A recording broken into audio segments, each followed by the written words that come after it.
One of the most sobering sentiments in politics in recent years was something I heard former Vice President Mike Pence point out recently at a speech he gave for Students for Life. He said that the number of families choosing abortion is roughly the same as the number of families hoping to adopt. This is a tragedy that adoption still has a stigma, and the process to adopt is often extremely complicated and very expensive.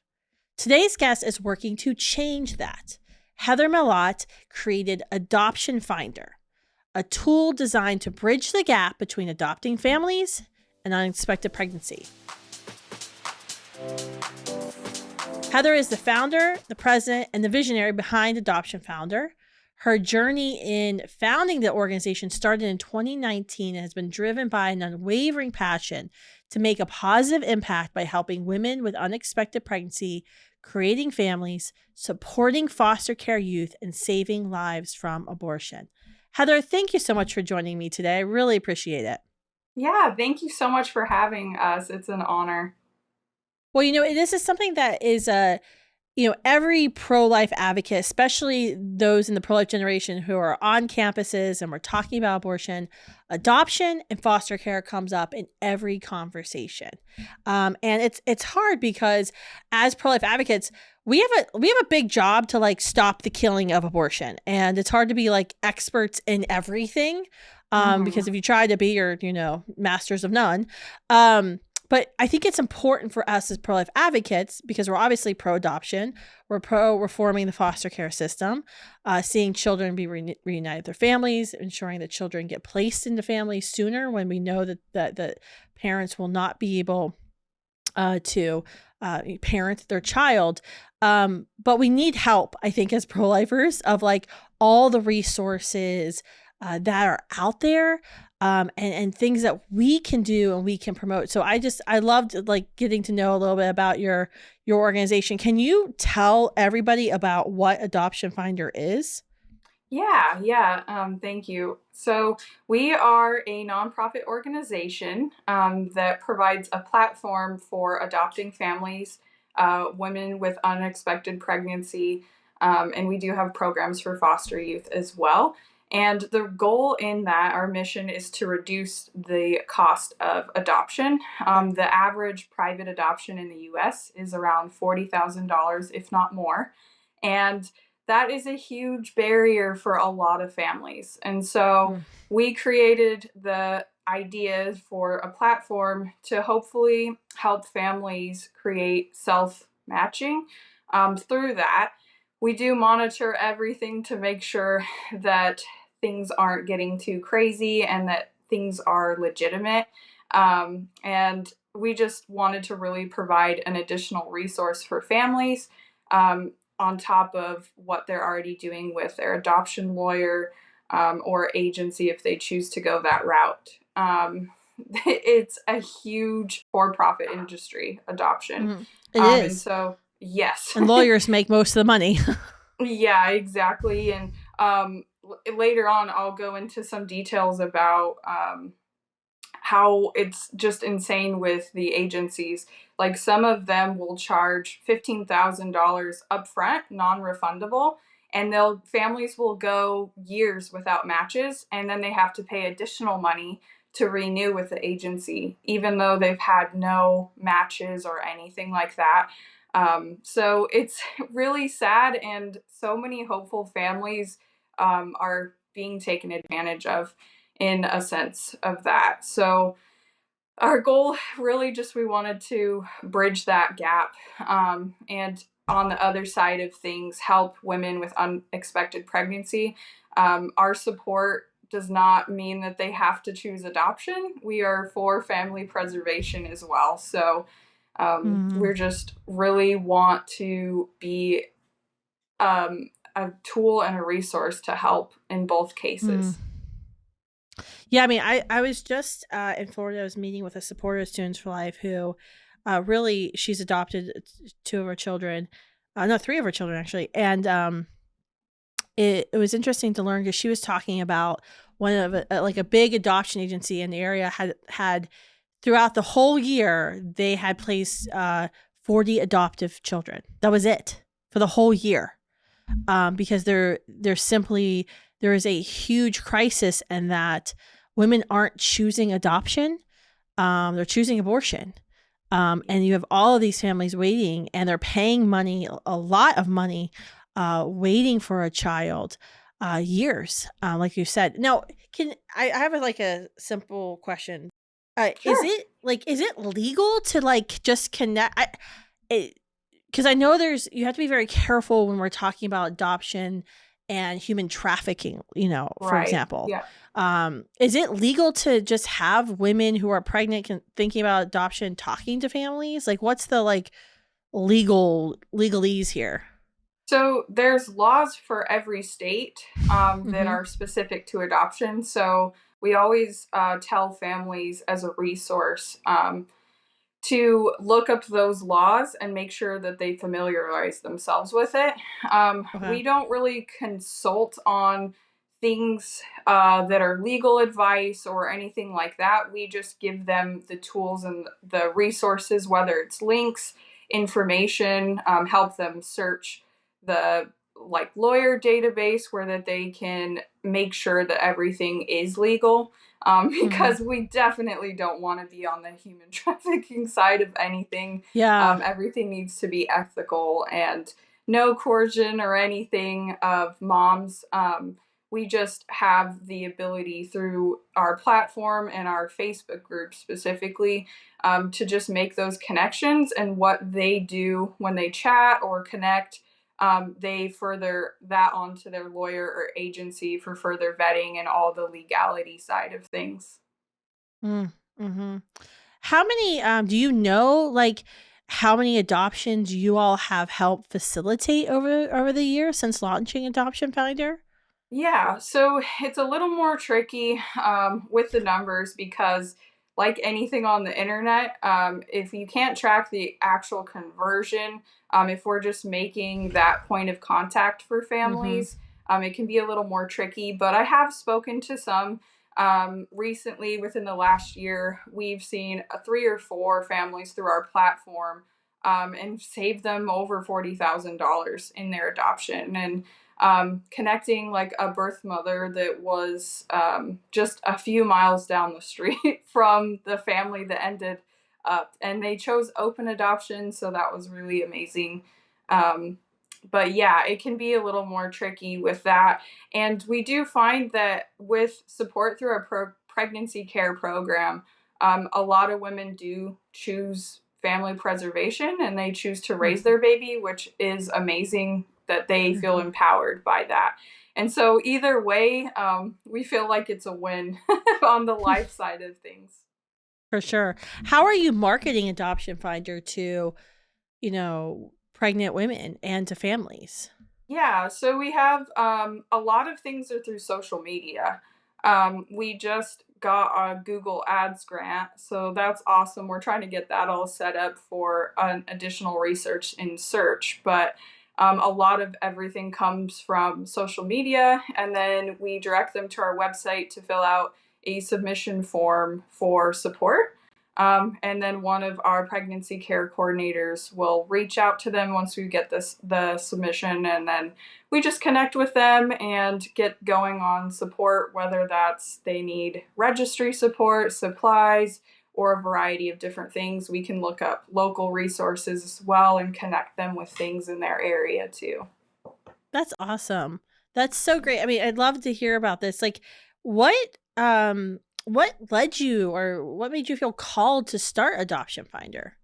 Yeah, so there's quite a few reasons looking back. So my mother was born from teenagers. My grandma had an unexpected pregnancy at 16, and had my mom at 17. And so if she would have chose abortion, I wouldn't be here. My children wouldn't be here. My mom wouldn't be here. My Mm, siblings, that whole line would be gone. So that's one thing that's really dear to my heart. The other thing is when I was a kid, my parents did foster a few teens.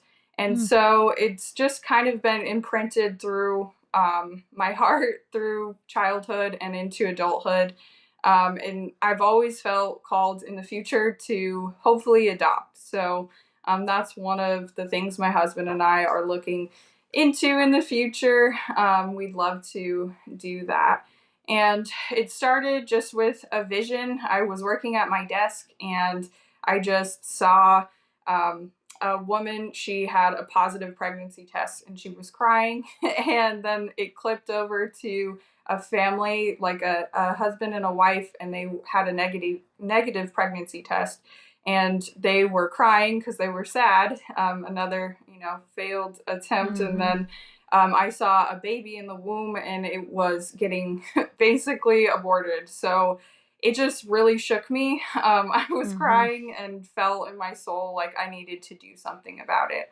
And so I started doing research and found out just so much information about adoption and the areas that need to have reformation, in Mm-hmm. the areas of barriers for families. Like there's approximately 2 million families just in the US waiting to open their homes and adopt a child. And yeah, they could just really use that support. And so that's kind of how Adoption Finder was born in that. I love that. I love that so much. I think you told me that you're in the process of writing a book right now on navigating the adoption world. Can you tell folks about? I mean, I don't want to wreck Yeah, any no like worries. public. Okay, Uh, hopefully that was it. you're totally fine. Yeah, I'm just putting together a book, writing in hopes to help adopting families navigate all of the complexities of their adoption journey. There's so many things helping families and talking to so many, hearing their stories of how they've either been potentially scammed by people asking for money, creating fake profiles, using other people's profiles to try to scam families, doctoring information. And so there's just a lot to it that families just have no idea about.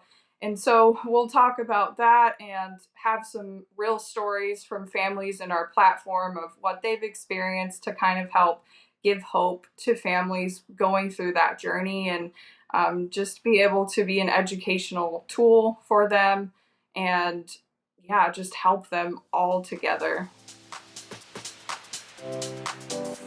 Hey, Pro Life Jen.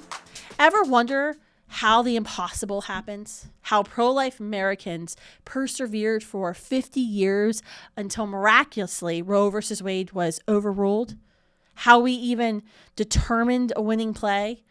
Ever wonder what we're going to do next in the pro life movement, or what we must do next in the pro life movement? Join us for the 2024 National Pro-Life Summit this January in Washington, D.C., the day after the National Pro-Life March, and you will learn how to do the impossible.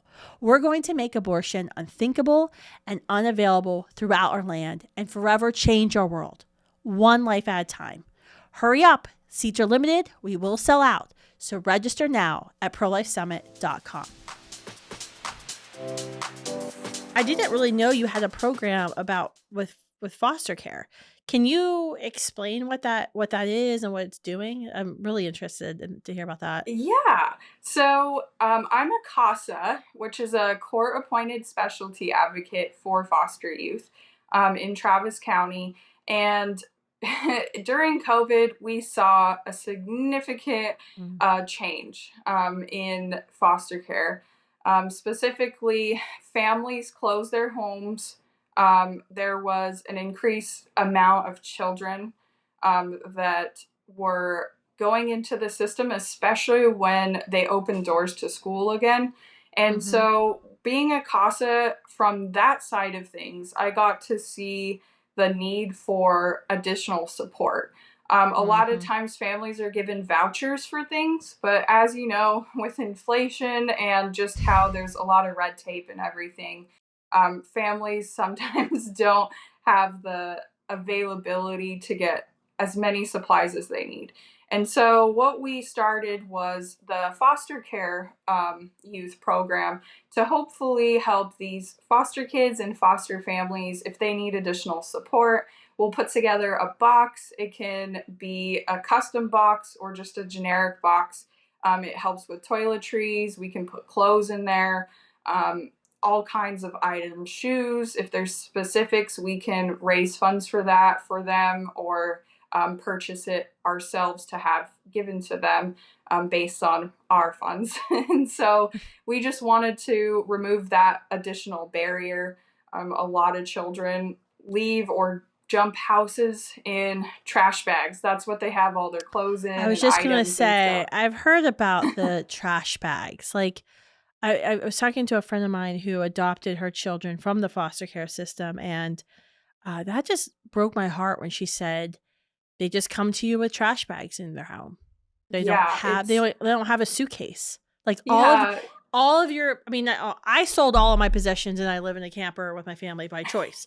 So, we don't have suitcases and we go places, we have 33 bags or whatever, but I just can't imagine my children, every belonging that they have, they're lugging behind them in a trash bag.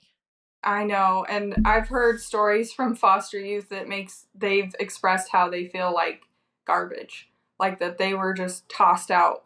And talking to foster families, a lot of Mhm. them don't have the funds to purchase a new suitcase, Yeah. unfortunately. So they're like, yeah, I don't know what else to put it in. And so providing something like a suitcase or additional items that they don't have, I've Yeah. had foster families tell us like they've had their kids come with like no clothes, and so they're in a diaper until they're able to go to the store and get clothes that fit them, if they don't have the current sizes. So yeah, just meeting that need is so important to us. Um, what the hell is wrong with our foster care system in America? There's a I lot. mean, I hear really, all the time when I'm on campuses and I'm in conversations, people are like, "Well, what about the foster care system?" And it's so hard because I often assume that they're probably speaking out of some sort of lived experience, right? Right, Um, hurt. and there's a lot of hurt. I mean, and hurt. The cycle just continues, right? These hurt children that don't have a problem hurting other preborn children because they themselves were hurt, and had to lug their belongings in trash bags to house. But and you hear the stat like there's like 400,000 children in foster care. Fewer than 100,000 are actually even eligible for adoption, because the goal of foster care is family reunification. But the problem we also know is that the states often, like, from what I have heard from foster care advocates and reform advocates, is that the states put extra emphasis on protecting the parental rights, and so you have children. So I just recently had a meeting with a friend who said there are children sitting in group homes whose parents refuse to relinquish the rights to them, but have no intention of ever bringing them back into their home because they're actually getting like subsidies, like federal money, and so these children are just like waiting and they can't even be adopted, because their parents and the state takes so long. And so I guess like the average child whose parental rights are relinquished is like the child's like 12 before the child can even be adopted. And then you think about, then there's 12 years of trauma and abuse, and there's a lot of like things going on in that child's life, which then, as a pro-life advocate myself, I've thought about, my husband and I have talked about fostering. Like, I can't bring another child into my very sheltered home because I have to protect my children. And so it's like one of those things where it's like, well, I want to do it, but I'm going to have to wait until my children are grown and adult. What is wrong? Like, what's your opinion of being in this field? Like, what aren't we getting right? Yeah. So there's a lot to that, right? And sadly, we won't be able to fix every single part, but definitely like being a CASA, seeing that side of things, really advocating for the children, because the parents do seem to get a lot of leeway. And, we all deserve some grace, but there are times when they get a lot more, I think, room than others. But then on the other side of things, there are barriers. Like one example that I heard was this guy, he was court ordered to do drug tests.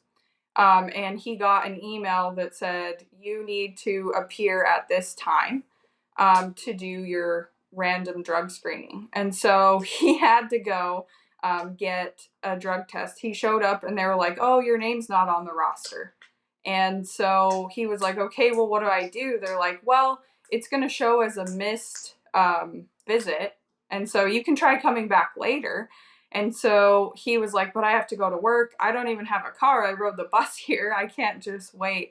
So there are cases of that. And I think the system's just broken in so many different areas. There should be like better protocols, I think, across the board. Like in Texas, for example, too, 1 in 3 caseworkers for like CPS like quit during COVID. I think it just came out in the Texas Tribune. It was like 2022. So that's a huge shift too, and these kids aren't getting a lot of support. They trust their care worker usually and build relationships with them, and so they're getting passed around a lot too. So I think like having better protocols and solutions in place for times like lockdowns and when parents are kind of dragging things along, there should be some type of protection. It's just a matter of finding the pinpoint of how to prove that somebody's either abusing the system or taking advantage of, their children being in a bad situation. Yeah. It's just sad because it's like there's no national huge lobby for children in the foster care system. And so it's not like it's Planned Parenthood that, has this huge lobby that comes in with all their lobbyists in DC and state capitals across the country. Who are the lobbyists at state capitals for these children? Right. It's so sad. And I do agree. It's very complex. And the more I've learned about the foster care system and the more I've asked people the same question of what the hell is wrong, I always get different answers and I always learn something new. What's your advice for a pro-life, person, whether they're, a student or recently graduated or just anyone who isn't at a time in their life where they can become a foster parent? What can we do to help improve the foster care system? Yeah. So what we always tell our volunteers or people who seek out information is if you can't adopt, educate. If you can't educate, advocate. If you can't do that, then, volunteer or donate. If you can't do that, share the message. There's always a place, I think, that we can do to help at our capacity level. So whether it's, giving the information to your church or organization at school, there's always a way to be able to advocate for these kids in some way or form. Really, it's just educating people, I think, too, and knowing, like, when I first started all of this, the average person doesn't really have a lot of knowledge on adoption or foster care. And so they really don't see that there's even a problem. Like, a lot of people didn't even know how many families are out there waiting or even the cost of adoption. Like, I did a survey before and they were like, I think it was like 85% of people had no clue that adoption was over $40,000 on average. They were like, I would absolutely open my home, but I don't really have $40,000 laying around to do that. And so, meeting that need is super important in one of those forms. Absolutely. And I know there's like a federal tax credit for adoption. It's but it's only like $20,000. Some states have state tax credits, but not all have tax credits. But but tax credit is like after you've already paid the money. So it reduces your taxable income that you're liable for if you but you still have to have the cash to get to do that. And so what's your advice to a couple who's thinking about opening up their home to be adoptive or foster parents? What's your kind of advice to them? Where should they go get more information? definitely educating themselves, doing their research, finding the information for themselves versus just taking someone's word for it. Educating yourself is one of the most important things you can do. And then two is really understand the factors of what is entailing with adoption. Asking themselves questions why they want to adopt.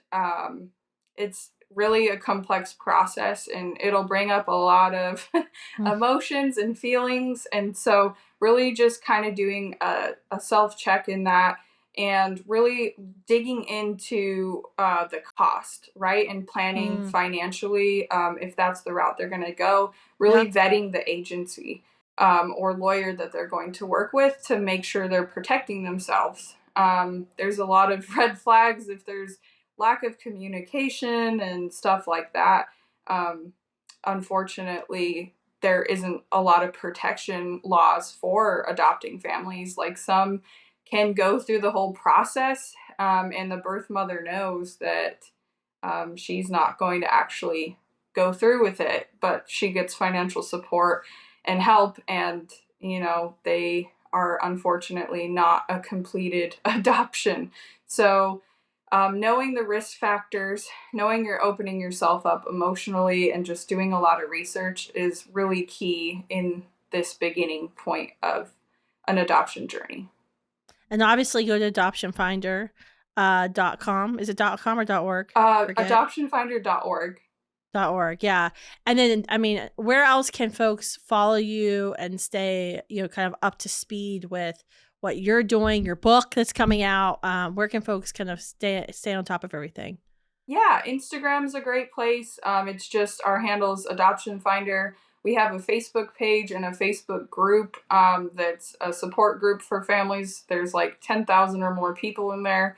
And they can just post, they can talk to other families, and just really get other experiences and hope from that. We have a lot of different platforms. I think maybe even Twitter, LinkedIn, stuff like that. So the best way, though, is to go to our website, and then you can find all the other channels that way. That's awesome. Thank you so much, Heather. I really appreciate all that you're doing and how you've stepped up to serve and kind of fill this gap within the pro-life movement. I can't wait to kind of watch Adoption Finder grow and hopefully get more folks, promoting it across the country. So thank you so much for what you do. It was really an honor to kind of get to know more of you and your story and your passion, your heart. And make sure you all save adoptionfinder.org in your browsers. Make sure you follow Adoption Finder on Instagram and you share them to your stories and promote this incredible new resource. I think is highly innovative. Thank you, Heather. Thank you all in the pro-life generation for tuning in today. I appreciate it.